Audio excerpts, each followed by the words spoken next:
ಆದಂತಹ ವಿದ್ಯಾರ್ಥಿನಿಯರಿಗೂ ಕೂಡ ಸ್ವಾಗತವನ್ನು ಕೋರುತ್ತಿದ್ದೇನೆ. ಸ್ವಾಗತಿಸಿದ ಲಾವಣ್ಯರವರಿಗೆ ಧನ್ಯವಾದಗಳು. ಇದೀಗ ಕಾರ್ಯಕ್ರಮದ ಪ್ರಮುಖ ಘಟ್ಟಕ್ಕೆ ಹೋಗೋಣ. ಇದೀಗ ಉದ್ಘಾಟನಾ ಕಾರ್ಯಕ್ರಮ ಪ್ರಾರಂಭವಾಗುತ್ತದೆ.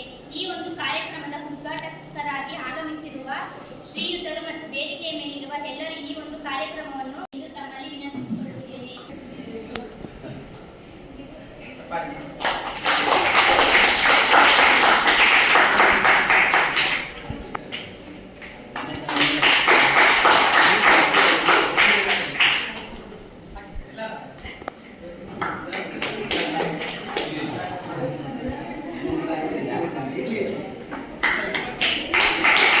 ಕಾರ್ಯಕ್ರಮದ ಕುರಿತು ಪ್ರಾಸ್ತಾವಿಕ ಮಾತುಗಳನ್ನು ನಮ್ಮ ಕಾಲೇಜಿನ ಡಾಕ್ಟರ್ ಸುನೀಲ್ ಕುಮಾರ್ ಸರ್ ಅವರು ಈ ಕಾರ್ಯಕ್ರಮದ ಕುರಿತು ಒಂದೆರಡು ಪ್ರಾಸ್ತಾವಿಕ ನುಡಿಗಳನ್ನು ಮಾತನಾಡಬೇಕೆಂದು ತಮ್ಮಲ್ಲಿ ಸ್ನೇಹ ಮತ್ತು ಎಲ್ಲ ಈವೆಂಟ್ ಕೋಆರ್ಡಿನೇಟರ್ಸ್ ಇದ್ದಾರೆ ಮತ್ತು ವಾಲಂಟಿಯರ್ಗಳು.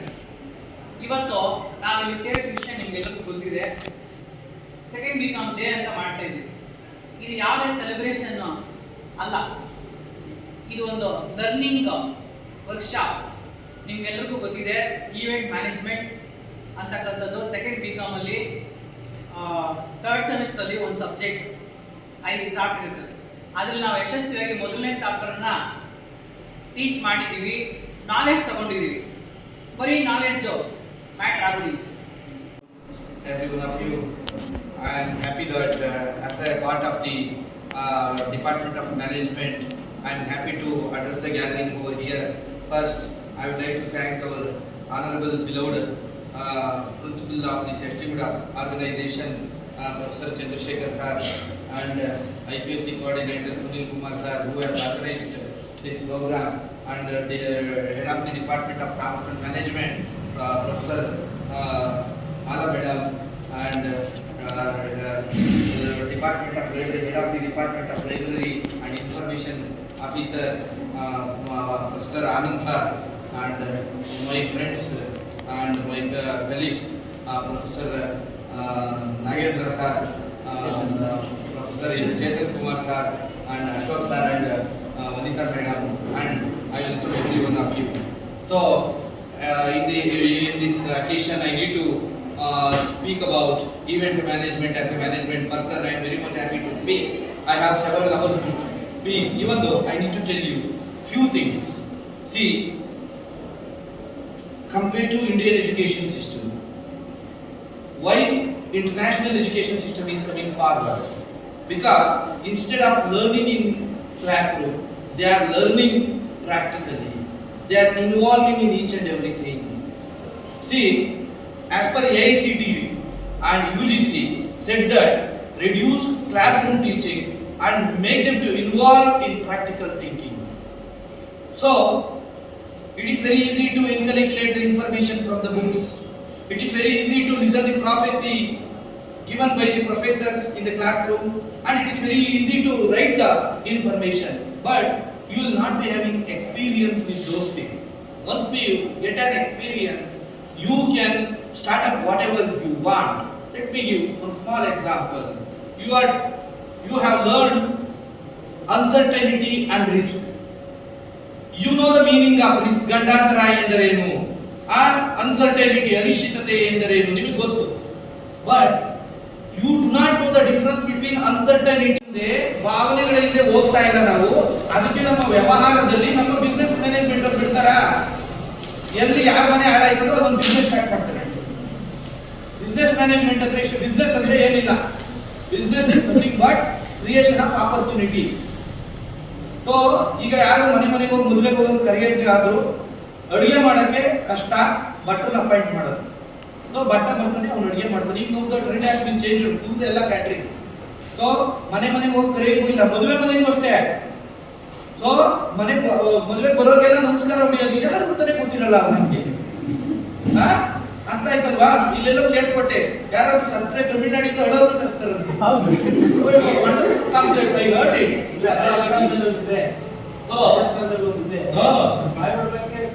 ಕರ್ಸ್ತಾರಂತೆ. So the thing is that therefore ಆದ್ರೆ we have to adjust to this environment. Earlier ಏನಾಗಿತ್ತು, ಗುರುಗಳು ಇರ್ತಾ ಇದ್ರು, ಎಲ್ಲರೂ ಕೂತ್ಕೋತಾ ಇದ್ರು, ಮರಳಲ್ಲಿ ಬರ್ತಾ ಇದ್ರು, ಪಾಠ ಹೇಳ್ಕೊಡ್ತಾ ಇದ್ರು. No concept of remuneration. Now the trend has been changed. There is a concept of government. They have appointed us. We are listening. We are teaching. You are listening. But how much you are listening from us? How much you are learning from us? ನೀವು ಪ್ರತಿಯೊಬ್ಬರು you should behind teachers to learn all the things. ಒಂದು concept ಹೇಳ್ಬಿಟ್ರೆ ಆ concept ಹೆಂಗ್ work ಆಗುತ್ತೆ ಅಂತ ನೀವು ತಿಳ್ಕೋಬೇಕು. ಕಮರ್ಷಿಯಲ್ ಬಿಲ್ B.Com ಅಲ್ಲಿ ಇದ್ದೀರಾ, ಒಬ್ರು ಹೇಳಿ ನೋಡೋಣ, ಯಾವ ಕಮರ್ಷಿಯಲ್ ಬಿಲ್ಲು, ವಾಣಿಜ್ಯ ಬಿಲ್ಲು ಹೆಂಗೆ ಕ್ರಿಯೇಟ್ ಆಯ್ತದೆ? ನಾನು ನಿಮಗೆ ಹಳ್ಳಿಲೇ ಓದಿದ್ದು, but I was urge to learn commercial bill ಹೆಂಗೆ ಕ್ರಿಯೇಟ್ ಆಯ್ತದೆ ಅಂತ. I was behind bank manager 3 ಜನ ಗೊತ್ತಾಗಿರ್ಲಿಲ್ಲ. 3 ಜನ ಕಮರ್ಷಿಯಲ್ ಬಿಲ್ ಬಗ್ಗೆ ನನಗೆ ಹೇಳ್ಕೊಟ್ಟೇ ಇಲ್ಲ, 4ನೇ ಹೇಳ್ದ. Practically I learned how the commercial will be created, how it will be transferred from bank to bank, what is repo, what is re-repo, and dishonour of commercial bill. PUC ಓದಿದ್ರೆ ನೀವು ಆರು ಗೊತ್ತಿಲ್ಲ ನಿಮಗೆ. dishonour of commercial bill ಹೆಂಗಾಗುತ್ತೆ, commercial bill bounce ಹೆಂಗಾಗುತ್ತೆ, cheque bounce ಆದಂಗೆ. So ಇವನ್ನೆಲ್ಲವನ್ನು ನೀವು ಪ್ರಾಕ್ಟಿಕಲ್ ಆಗಿ ತಿಳ್ಕೋಬೇಕು. ಈವೆಂಟ್ ಮ್ಯಾನೇಜ್ಮೆಂಟ್ ಏನು ಅಲ್ಲ, ಸೊ ಪ್ರಾಕ್ಟೀಸಿಂಗ್ ದ ಥಿಂಗ್ಸ್. ಆಗ ಈ ಏನಾಗಿ ಹೋಗಿದೆ ಅಂದ್ರೆ ಅದು ಬಿಸ್ನೆಸ್ ಆಗಿ ಕನ್ವರ್ಟ್ ಆಗಿದೆ, and it is creating lot of exposure. ಈಗ 48% contribution contributed by service sector contribution 48% ಇದೆ ಇಂಡಿಯನ್ GDP ನಲ್ಲಿ. ಆ ಸರ್ವಿಸ್ ಸೆಕ್ಟರ್ ಅಲ್ಲಿ ಈ ಈವೆಂಟ್ ಮ್ಯಾನೇಜ್ಮೆಂಟ್ ಅನ್ನೋದು ಕೂಡ ಒಂದು service which is included all the services including transportation, food, catering, hoteling, every service, even tourism ಎಲ್ಲ ಕೂಡ. ಈಗ you know, I am happy that you are learning how to conduct program. Same thing should not be carried over. You have to learn new things. ಪ್ರತಿಯೊಬ್ಬರು ಏನ್ ಮಾಡಿ ಗೊತ್ತಾ, ನಾನು ಹಂಬಲಕ್ಕೆ ಹೇಳ್ಕೊಳ್ತೀನಿ, ಸರ್ಕಾರಿ ಕಾಲೇಜಲ್ಲಿ ನನಗೆ ದೇವರು ಅವಕಾಶ ಕೊಟ್ಟಿದ್ದಾನೆ. ಪ್ರತಿಯೊಬ್ಬರಿಗೂ ನೀವು ಕೇಳದೆ ಇದ್ರೆ ಹೇಳ್ತೀನಿ, ನನ್ನ ಲೈಫಲ್ಲಿ 3 ಜನರನ್ನ ನಾನು ಬದಲಾಯಿಸ್ಕೊಡ್ತೇನೆ. ದಿನ 5 ಪದ ಕಲಿ. ಈಗ ಅವಕಾಶ ಇದೆ. ಮತ್ತೆ ಯಾರು ಹೇಳ್ಕೊಡೋರಿರ್ಲಿಲ್ಲ, ಅವಾಗ ಯಾವಾಗ ದೊಡ್ಡವರೆಲ್ಲ ಕಲೀಲಿಲ್ಲ. ಅವಕಾಶ ಇದೆ, 5 ವರ್ಡ್ಸ್ ಕಲೀರಿ. ಅವನು ಪ್ರಾಕ್ಟೀಸ್ ಮಾಡಿ. ಅವಶ್ಯಕತೆ ಇರಲಿ, ಅವಶ್ಯಕತೆ ಇಲ್ಲದೆ ಇರಲಿ, ಪ್ರಾಕ್ಟೀಸ್ ಮಾಡಿ. ನಿಮ್ಮ ಕ್ಲಾಸ್ ರೂಮಲ್ಲಿ ನಿಮ್ಮ ಕನ್ನಡ ಅಭಿಮಾನ ನನಗೂ ಇದೆ, ಕನ್ನಡ ಪ್ರೀತಿ ನನಗೂ ಇದೆ, ಅರ್ಥ ಆಯ್ತಲ್ವಾ? ಸೊ ನಾವು ಕಲ್ತ್ಕೊಳ್ಳೋದ್ರಲ್ಲಿ ಹೊಸ ಭಾಷೆ ಕಲ್ತ್ಕೊಳ್ಳಿ, ಪ್ರಾಕ್ಟೀಸ್ ಮಾಡಿ. ಸೊ ಇವತ್ತು ಡೇ ಬೈ ಡೇ ನೀವು ಪ್ರಾಕ್ಟೀಸ್. ನೀವು 3 ವರ್ಷದಲ್ಲಿ ಒಳ್ಳೆ ಸ್ಪೀಕರ್ ಆಗ್ತೀರಾ, ಒಳ್ಳೆ ಸಬ್ಜೆಕ್ಟ್ ನ ಕಲ್ತ್ಕೊಳ್ತೀವಿ. ಸಿಲೆಬಸ್ ಅಲ್ಲಿ ಏನಿದೆ ಅದು ಹೆಂಗ್ ವರ್ಕ್ ಆಗುತ್ತೆ, ಬ್ಯಾಂಕಿಂಗ್ ಓದಿದ್ದೀರಾ ಹೆಂಗ್ ವರ್ಕ್ ಆಗುತ್ತೆ, ಚೆಕ್ ನ ಹೆಂಗೆ ನೆಗೋಷಿಯಬಲ್ ಇನ್ಸ್ಟ್ರೂಮೆಂಟ್ ಅಂತ ಕರೀತಾರೆ, ಯಾಕೆ ಕರೀತಾರೆ, ಚೆಕ್ ಬೌನ್ಸ್ ಹೆಂಗಾಗುತ್ತೆ, ನೆಕ್ಸ್ಟ್ ಫರ್ದರ್ ಏನು, ಬ್ಯಾಂಕಿಗೆ ಸಾಲ ಕಟ್ಟಿಲ್ಲ ಅಂದ್ರೆ ಬ್ಯಾಂಕಿಗೆ ಯಾವ ತರ ಲಾಸ್ ಆಗುತ್ತೆ, ಬ್ಯಾಂಕ್ ಅದಕ್ಕೆ ವ್ಯವಸ್ಥೆ ಕ್ರಿಯೇಟ್ ಮಾಡ್ಕೊಂಡಿರ್ತದೆ. ನಿಮ್ಮ ಮನೆಯಿಂದ 3 ಮೂಟೆ ಅಕ್ಕಿ ಸಾಲ ಕೊಟ್ಟಿರ್ತೀರಾ, ಅವ್ನು ವಾಪಸ್ ತಂದು ಕೊಡಲ್ಲ ಅಂದ್ರೆ ನೀವು ಬದುಕಬೇಕಲ್ಲ, ನೀವೇನ್ ಮಾಡ್ಕೊಂಡಿರ್ತೀರಾ ವ್ಯವಸ್ಥೆ.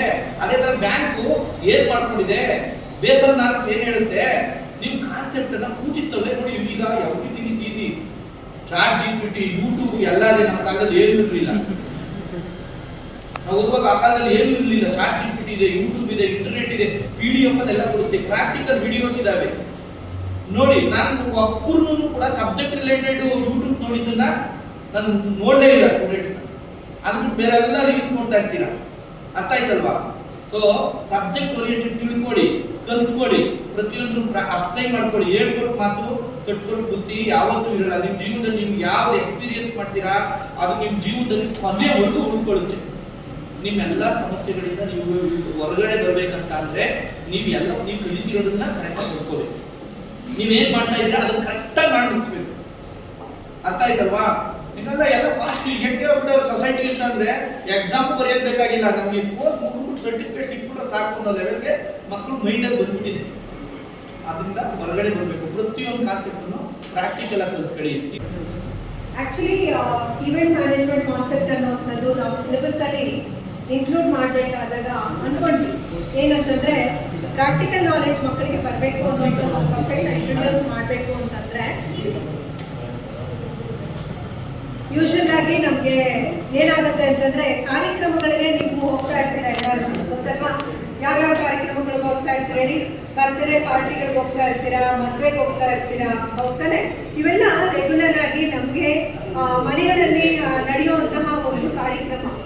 ಈ ತರದೊಂದು ಕಾರ್ಯಕ್ರಮಗಳನ್ನ ನೆರವೇರಿಸಬೇಕಾದಾಗ ಸರ್ ಹೇಳಿದಾಗೆ ಸರ್ವಿಸ್ ಸೆಕ್ಟರ್ ಅನ್ನುವಂಥದ್ದು ಇದೆ. ಸೊ ಅದು ಈ ನಡುವೆ ಏನಾಗ್ತಾ ಇದೆ, ಇಟ್ ಇಸ್ ಬ್ಲೂಮಿಂಗ್ ಏನಂತಂದ್ರೆ ಅದು ವೃದ್ಧಿ ಆಗ್ತಾ ಇದೆ. ಯಾಕೆ ಅಂದ್ರೆ ಅವರಿಗೆ ಸಿಗ್ತಾ ಇರುವಂತಹ ಅವಕಾಶಗಳಾಗಿರ್ಬೋದು, ಆ ಸರ್ವಿಸ್ ಸೆಕ್ಟರ್ ಅಲ್ಲಿ ಇರುವಂತಹ ಉದ್ಯೋಗ ಅವಕಾಶಗಳಾಗಿರ್ಬೋದು. ಇವಾಗ ಫಾರ್ ಎಕ್ಸಾಂಪಲ್ ನೋಡ್ಕೊಳ್ಳಿ, ನಾವು ಡಿಗ್ರಿ ಓದ್ಬಿಟ್ಟಿದೀವಿ, ನಾವು ಕಂಪನಿನೇ ಕೆಲಸ ಮಾಡಬೇಕು ಅನ್ನೋಂಥದ್ದು ಏನಿಲ್ಲ.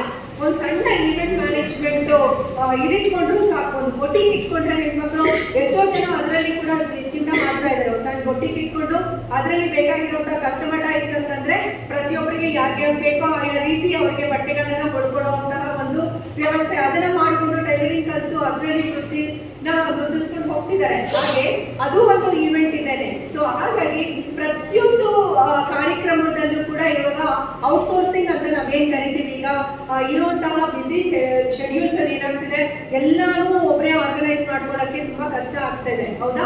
ಸೆಮಿನಾರ್ ಆರ್ಗನೈಸ್ ಮಾಡಿದ್ರೆ ನಮ್ಮ ಕಾಲೇಜಲ್ಲಾಗಲಿ ಯಾವುದೇ ಕಾಲೇಜಲ್ಲಾಗಲಿ ಆರ್ಗನೈಸೇಷನ್ ಮಾಡಿದ್ರೆ ವಿವಿಧ ರೀತಿಯಂತಹ ಪ್ರಾಜೆಕ್ಟ್ ಬರ್ತಾರೆ. ಅದನ್ನು ಆರ್ಗನೈಸ್ ಮಾಡೋದು ಎಷ್ಟೇ ಕಷ್ಟ ಇರುತ್ತೆ, ಅದನ್ನ ತುಂಬ ಟೆಕ್ನಿಕಲ್ ಆಗಿ ಮಾಡಬೇಕಾಗುತ್ತೆ. ಸೊ ಆಗ ಅದು ನಮ್ಗೆ ಯಾವ ರೀತಿ ಅನುಭವ ಬಂತಂತಂದ್ರೆ, ನಿಜವಾಗ್ಲೂ ಹೇಳ್ಬೇಕಂದ್ರೆ ಅದು ನನಗೆ ಹೊಸದಾಗಿತ್ತು. ಬಟ್ ಅದು ಮಾಡಿದ ನಂತರ ನಾನು ಅದಕ್ಕೆ ಹೇಳ್ಬೇಕಂದ್ರೆ 100 ಜನ ವಿದ್ಯಾರ್ಥಿಗಳಿಗೆ ಆ ಒಂದು ಮಟ್ಟದಲ್ಲಿ 100 ಜನ ವಿದ್ಯಾರ್ಥಿಗಳಿಗೆ ನಾನು ಮಾರ್ಗದರ್ಶನ ಕೊಡ್ತಾ ಇದ್ದೆ. ಯಾಕಂದ್ರೆ ನಮ್ಮ ಸೀನಿಯರ್ ಮಾಸ್ಟರ್ರು ಆವಾಗ ವಿದ್ಯಾರ್ಥಿಗಳೇ ಇದನ್ನ ಪ್ರಾಕ್ಟಿಕಲ್ ಆಗಿ ತಗೊಂಡಾಗ ಮಾತ್ರ ನೀವು ಸ್ವಲ್ಪ ಮೇಲ್ ಬರೋಕ್ಕೆ ಸಾಧ್ಯ ಆಗುತ್ತೆ. ಈಗ ನಾವು ಪುಸ್ತಕ ಓದ್ಕೊಂಡೆ ಕರಾಟೆ ಮಾಡೋಕ್ಕಾಗೋದಿಲ್ಲ, ಹಾಗೆ ಸ್ವಿಮ್ಮಿಂಗ್ ಸರ್ ಹೇಳ್ತಾ ಇದ್ರು, ಪುಸ್ತಕ ಓದ್ಕೊಂಡೆ ಸ್ವಿಮ್ಮಿಂಗ್ ಮಾಡೋಕ್ಕಾಗೋದಿಲ್ಲ. ಅದೇನಾ ಅದನ್ನ ಪ್ರಾಕ್ಟಿಕಲ್ ಆಗಿ ಮಾಡಬೇಕು. ಪ್ರಾಕ್ಟಿಕಲ್ ಆಗಿ ಮಾಡಿದಾಗ ನಿಮಗೆ ಅದರ ಅನುಭವ ಆಗುತ್ತೆ, ಜ್ಞಾನ ವೃದ್ಧಿ ಆಗುತ್ತೆ.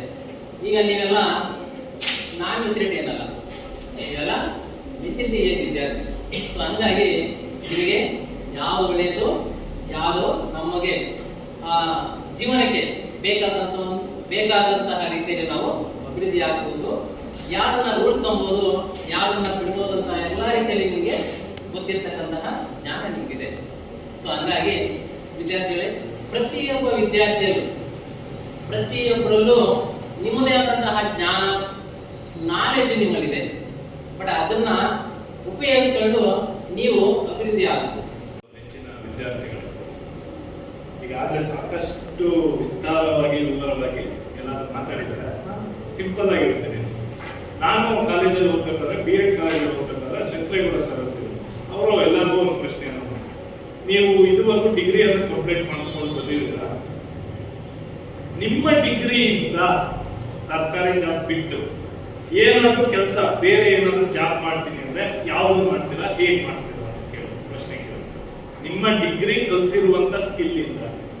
ಸೊ ನಾನು ಸರ್ ನಾನು ಊರಲ್ಲಿ ಹೈನುಗಾರಿಕೆ ಮಾಡ್ತೀನಿ ಸರ್, ಹಸು ಸಾಕ್ತೀನಿ, ಹಾಲು ಕರೆದು ಸಂಪಾದನೆ ಮಾಡ್ತೀನಿ, ಅದನ್ನ ಓದಕ್ಕೆ ಬರ್ದಾರ ಅನಕ್ಷರಸ್ಥರು ಮಾಡ್ತಾನೆ, ಈ ಡಿಗ್ರಿಯಿಂದ ನೀನೇನ್ ಮಾಡ್ತೀಯ ಅಂತ ಕೇಳಿದ್ರೆ ನನ್ನ ಹತ್ರ ಉತ್ತರ ಇಲ್ಲ.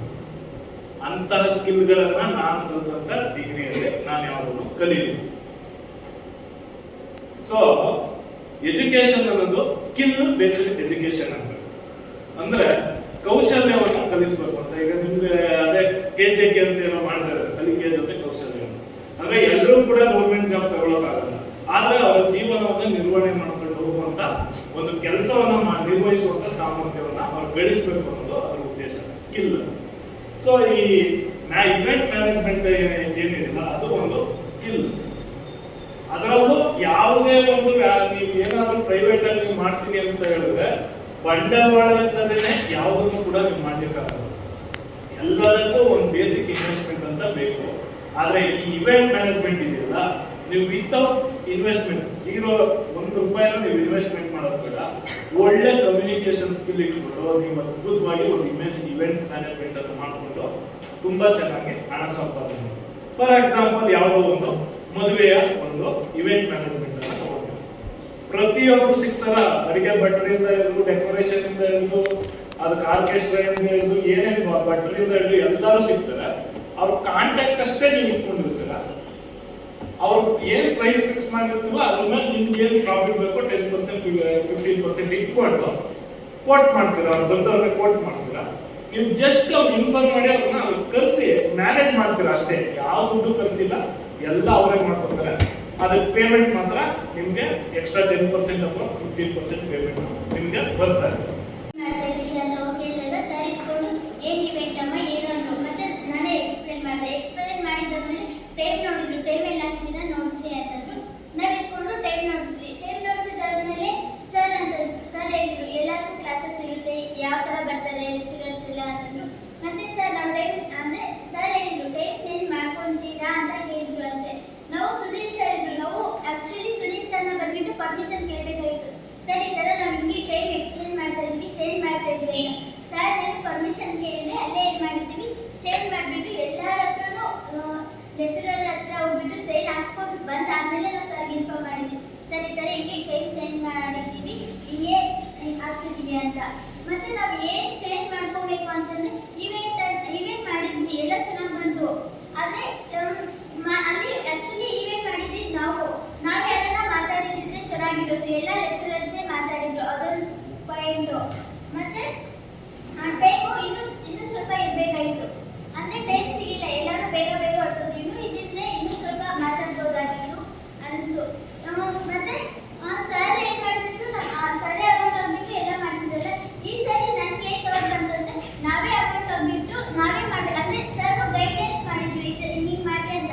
ಸರ್ ಏನು ಗೈಡ್ಲೈನ್ ನಾವೇ ಹೋಗ್ಬಿಟ್ಟು ಸರ್ ನಾವು ಈ ಥರ ಒಂದು ಇವೆಂಟ್ ಮಾಡ್ತಾ ಇದ್ದೀವಿ, ನೀವೇನು ಮಾಡಬೇಡಿ, ನಾವೇ ಎಲ್ಲ ಮಾಡ್ತೀವಿ, ನಾವೇ ಎಲ್ಲ ಮಾಡಿಬಿಟ್ಟು ಲಾಸ್ಟಲ್ಲಿ ನಿಮ್ಮನ್ನು ಕರಿತೀವಿ, ಆ ಥರ ಒಂದು ಇವೆಂಟ್ ಮಾಡಬೇಕು ಅಂತ ಅನಿಸ್ತು. ಅಷ್ಟೇ ಸರ್.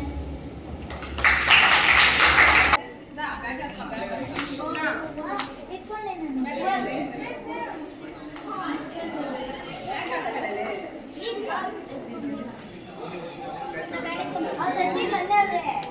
ಯಾವ bag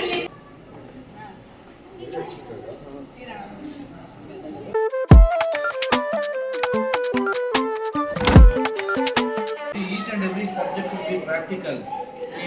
We are teaching theoretical approaches, so we need to focus on practical things. UGC and AICT said that more than classroom teaching, go through some practical events.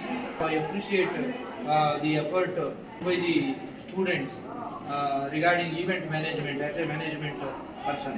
Thank you. Event management second BCom ಮಕ್ಕಳಿಗೆ ಒಂದು subject ಆಗಿದೆ. ಅಲ್ಲಿ event management, ಅಲ್ಲಿಂದ ಹಿಡಿದು objectives, functions, steps, skills and qualities of the event manager, ಮತ್ತು event committee structure, ಇವೆಲ್ಲವನ್ನು ಕೂಡ ನಾವು ಡಿಸ್ಕಸ್ ಮಾಡಿದ್ದೀವಿ.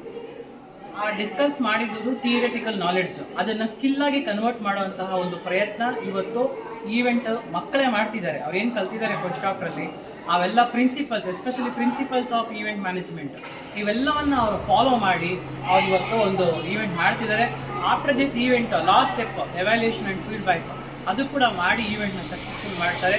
They will learn from the mistakes and they will upgrade their knowledge and they will convert their knowledge into skill and that will become true real learning. ಇದೇ ಥರ ಒಂದು education ನಮ್ಮ ಒಂದು government first grade college ವೇಮ್ಗಲಲ್ಲಿ ಮುಂದುವರಿಯುತ್ತೆ with the cooperation of our HOD and all our staff, colleagues and our honorable principal. Thank you. ಮಾಡ್ತಾ ಇದ್ದೀವಿ ಅಂತ ಅವ್ರು ಕೇಳಿದಾಗ ಸರ್ ಇಟ್ಕೊಂಡು ಏನು ಇವೆಂಟ್ ಅಮ್ಮ ಏನು ಅಂದರು. ಮತ್ತೆ ನಾನೇ ಎಕ್ಸ್ಪ್ಲೇನ್ ಮಾಡಿದ್ದಾದ್ಮೇಲೆ ಟೈಮ್ ನೋಡಿದ್ರು, ಟೈಮ್ ಎಲ್ಲ ಹಾಕಿದ್ದೀರಾ ನೋಡಿಸ್ರಿ ಅಂತಂದ್ರು. ನಾವು ಇಟ್ಕೊಂಡು ಟೈಮ್ ನೋಡಿಸಿದ್ವಿ. ಟೈಮ್ ನೋಡಿಸಿದಾದ್ಮೇಲೆ ಸರ್ ಹೇಳಿದ್ರು ಎಲ್ಲರಿಗೂ ಕ್ಲಾಸಸ್ ಇರುತ್ತೆ, ಯಾವ ಥರ ಬರ್ತಾರೆ ಲೆಕ್ಚರರ್ಸ್ ಎಲ್ಲ ಅಂತಂದ್ರು. ಮತ್ತೆ ಸರ್ ನಾವು ಟೈಮ್ ಅಂದರೆ ಸರ್ ಹೇಳಿದ್ರು ಟೈಮ್ ಚೇಂಜ್ ಮಾಡ್ಕೊತೀರಾ ಅಂತ ಕೇಳಿದ್ರು ಅಷ್ಟೇ.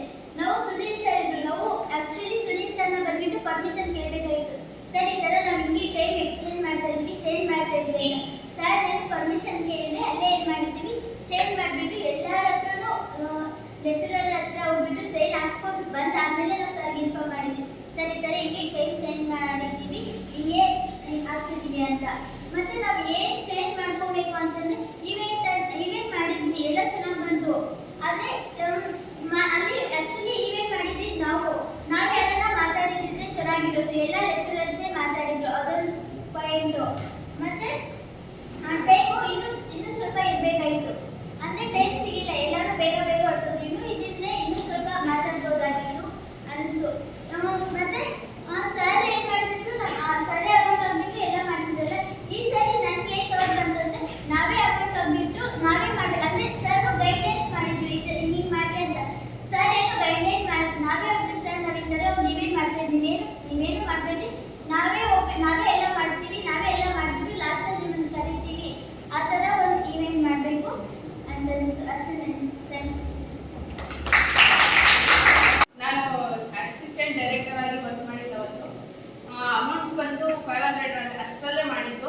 500 ಬರೀ ಸ್ವೀಟ್ಗೆ ಆಗೋಯ್ತು, ಡೆಕೋರೇಷನ್ಗೆ ಏನಕ್ಕೂ ಆಗಿರಲಿಲ್ಲ, ಕಡಿಮೆ ಬಜೆಟ್ ಆಗಿತ್ತು. ಅದರಲ್ಲೇ ಮಾಡಿದ್ದು ತುಂಬ ಚೆನ್ನಾಗಿ ಬಂದಿತ್ತು. ನನಗೆ ತುಂಬ ಖುಷಿ ಆಯಿತು ಅಸಿಸ್ಟೆಂಟ್ ಡೈರೆಕ್ಟರ್ ಆಗಿ ವರ್ಕ್ ಮಾಡಿದ್ದಕ್ಕೆ. ಆವತ್ತು ಬೋರ್ಡ್ ವರ್ಕ್ ಕೂಡ ಯಾರಿಗೋ ಒಪ್ಪಿಸಿದ್ವಿ, ಅವ್ರ ಜೊತೆ ನಾನು ಮಾಡಿದ್ದೆ. ಎಲ್ಲ ಕೆಲಸದಲ್ಲೂ ನಾನು ವರ್ಕ್ ಮಾಡಿದ್ದಕ್ಕೆ ತುಂಬ ಖುಷಿ ಆಯಿತು. ಫಸ್ಟ್ ಎಕ್ಸ್ಪೀರಿಯನ್ಸ್ ಬೆಸ್ಟ್ ಎಕ್ಸ್ಪೀರಿಯನ್ಸ್ ಆಗಿ ನಾನು ಎಂಜಾಯ್ ಮಾಡಿದೆ. ಬೆಸ್ಟ್ ಅಂದರೆ ಯಾರು ಇವತ್ತು ಬಂದಕ್ಕಿಂತ ಅಷ್ಟೊಂದು ಅವತ್ತು ಇರಲಿಲ್ಲ. ಅಷ್ಟೊಂದು ಇದ್ದಿದ್ರೆ ಇನ್ನೂ ಚೆನ್ನಾಗಿ ಮಾಡ್ಬೋದಾಗಿತ್ತು. ಆಯ್ತು, ನಾನು ಅಸಿಸ್ಟೆಂಟ್ ಡೈರೆಕ್ಟರ್ ಆಗಿ ವರ್ಕ್ ಮಾಡಿದ್ದವತ್ತು. ಅಮೌಂಟ್ ಬಂದು 500 ಅಷ್ಟರಲ್ಲೇ ಮಾಡಿದ್ದು. 500 ಬರೀ ಸ್ವೀಟ್ಗೆ ಆಗೋಯ್ತು, ಡೆಕೋರೇಷನ್ಗೆ ಏನಕ್ಕೂ ಆಗಿರಲಿಲ್ಲ, ಕಡಿಮೆ ಬಜೆಟ್ ಆಗಿತ್ತು. ಅದರಲ್ಲೇ ಮಾಡಿದ್ದು ತುಂಬ ಚೆನ್ನಾಗಿ ಬಂದಿತ್ತು. ನನಗೆ ತುಂಬ ಖುಷಿ ಆಯಿತು ಅಸಿಸ್ಟೆಂಟ್ ಡೈರೆಕ್ಟರ್ ಆಗಿ ವರ್ಕ್ ಮಾಡಿದ್ದಕ್ಕೆ. ಆವತ್ತು ಬೋರ್ಡ್ ವರ್ಕ್ ಕೂಡ ಯಾರಿಗೋ ಒಪ್ಪಿಸಿದ್ವಿ, ಅವ್ರ ಜೊತೆ ನಾನು ಮಾಡಿದ್ದೆ. ಎಲ್ಲ ಕೆಲಸದಲ್ಲೂ ನಾನು ವರ್ಕ್ ಮಾಡಿದ್ದಕ್ಕೆ ತುಂಬ ಖುಷಿ ಆಯಿತು. ಫಸ್ಟ್ ಎಕ್ಸ್ಪೀರಿಯನ್ಸ್ ಬೆಸ್ಟ್ ಎಕ್ಸ್ಪೀರಿಯನ್ಸ್ ಆಗಿ ನಾನು ಎಂಜಾಯ್ ಮಾಡಿದೆ. ಬೆಸ್ಟ್ ಅಂದರೆ ಯಾರು ಇವತ್ತು ಬಂದಕ್ಕಿಂತ ಅಷ್ಟೊಂದು ಅವತ್ತು ಇರಲಿಲ್ಲ. ಅಷ್ಟೊಂದು ಇದ್ದಿದ್ರೆ ಇನ್ನೂ